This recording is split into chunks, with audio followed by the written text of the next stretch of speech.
welcome back to my channel. I am Bailey from Birthing Bravely, and I share a lot of content about natural childbirth, positive pregnancy, and intentional parenting.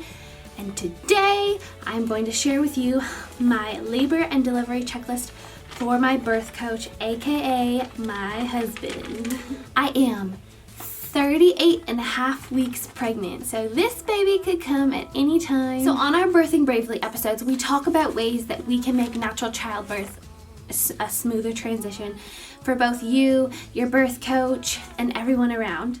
I don't think there's a such thing as an unplanned natural childbirth. Natural childbirth takes planning, it takes preparation of the mind. A lot of times your recovery is a lot easier with natural childbirth. I'm not gonna chat too much, I just wanna get right into this list.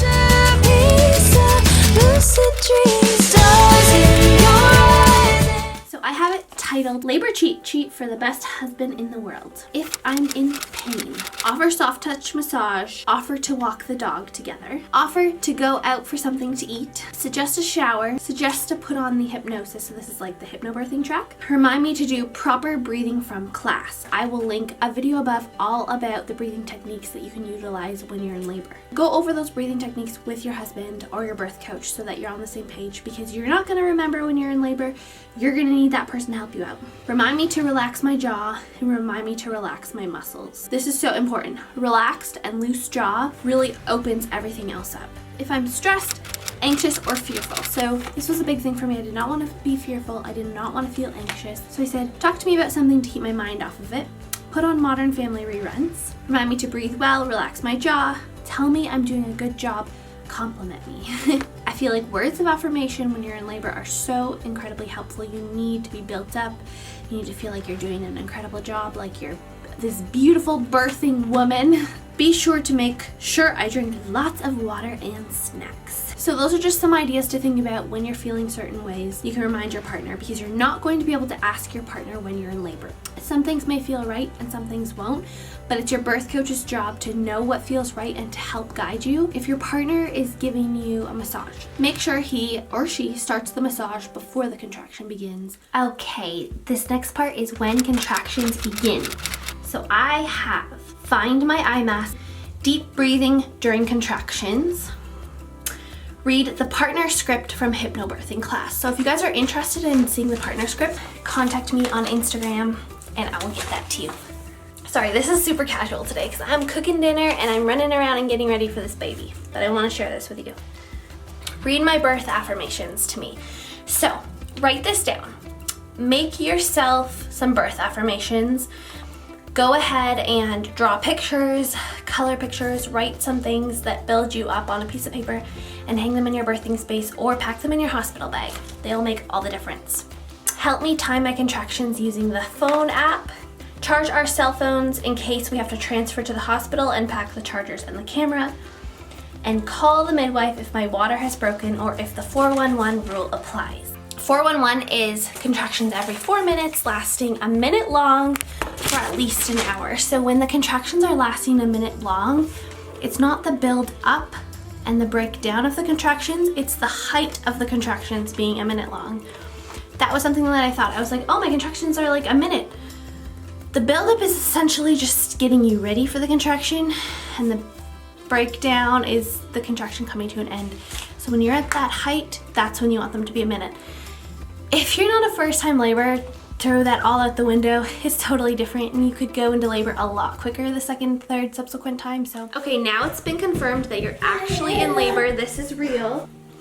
I have a checklist here for when the midwives arrive. I said for him to do all the talking and updating if I'm unavailable. So I really want to be able to just focus solely on my breathing and my contractions and let my birth coach just completely take over with talking to the midwives and talking to my family and anyone else.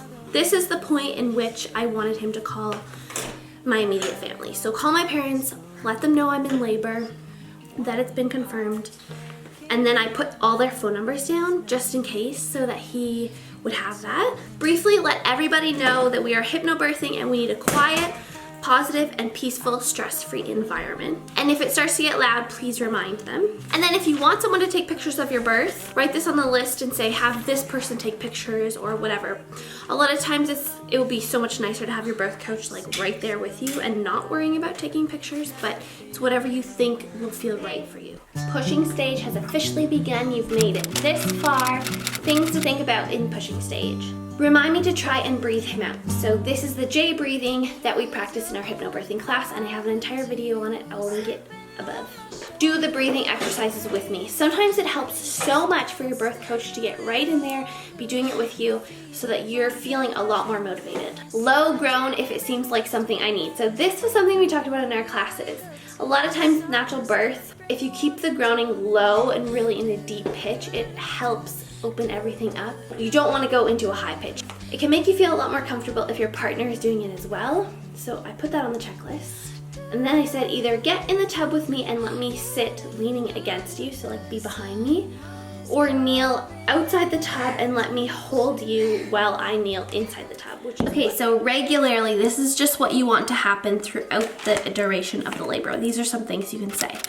Offer me something to drink. So you want those fluids going in you and you may not be thinking about it. So make sure your birth coach is. Ask me if I need to use the bathroom. My midwives did this too, but when you're in labor, a lot of times you won't want to get up to go to the bathroom because then you have a whole bunch of contractions back to back. It's not that fun.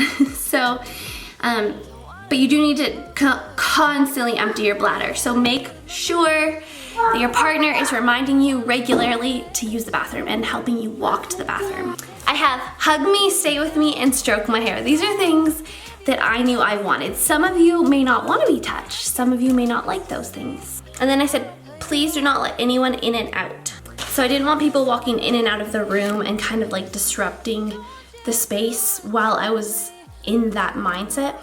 Okay, next I have if I'm warm or hot. Offer me something to drink. Use the cold compress from my postnatal kit. Wet a cold cloth for my head and neck. And the midwives were amazing about doing these things too. They had like cloths in a bowl and they did that as well. So that was helpful. And then I have if I'm tired or exhausted. Turn off the lights so I can try to sleep. Offer me something to eat and suggest to turn off the music or the TV. Okay, the next part I have is when Kai comes to us. Give yourself a pat on the back. You did it. Stay with us the whole time. Remove your shirt for skin to skin with Dada. Make sure they don't wipe all the vernix off him. Make sure he is well taken care of and our wishes are fulfilled. When I say wishes, I mean vitamin K, eye ointment. If we need to transfer, always stay with Kai no matter what. And I said cut the umbilical cord after it stops pulsing. Okay, last on this list, I have after 2 hours of quality time. I wanted all the people closest to us to know the baby was here after 2 hours of bonding time. Just the 3 of us as a family. And then I said our immediate family is welcome to come visit Kai after the midwives have left. All is cleaned up. Mama has showered and eaten and potentially slept depending on the time of day. So like if it was the middle of the night or whatever.